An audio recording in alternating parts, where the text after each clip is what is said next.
Welcome back to our channel. நான் உங்கள் சொக்காளி.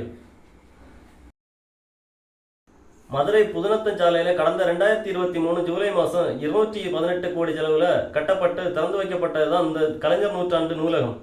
இந்த நூலகத்துக்கு ஒரு மாத காலத்தில் 1,33,000 பேர் வந்து போனதட்டு நூலக நிர்வாகம் சொல்லியிருக்காங்க. என்ன கேட்டாச்சுன்னா, கல்வி கண் திறந்த பெருந்தலைவர் காமராஜர் பெயரை இந்த நூலகத்துக்கு வச்சிருக்கலான்னு நான் சொல்லியிருப்பேன். இது ஒரு 6 மாடி கொண்ட கட்டிடம்.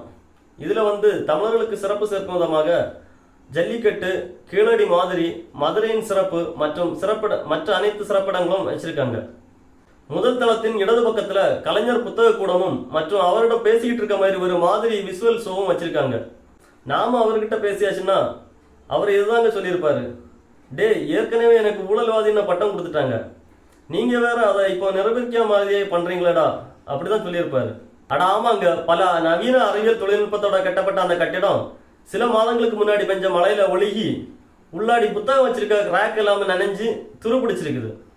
தற்போது பெஞ்சிட்டு வர மழையில கீழ்த்தளத்தில் உள்ள கலைக்கூடம் மற்றும் பார்வையற்றோர் பிரிவு மொத்தமா தண்ணியில மிதக்குது.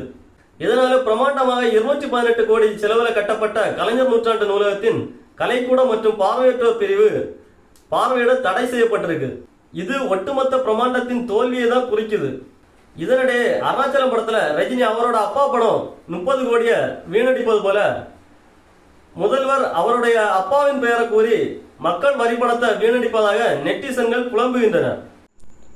வீடியோ பிடிச்சிருந்தா லைக் பண்ணுங்க, கமெண்ட் பண்ணுங்க, சப்ஸ்கிரைப் பண்ணுங்க. நான் உங்கள் சொக்காளி.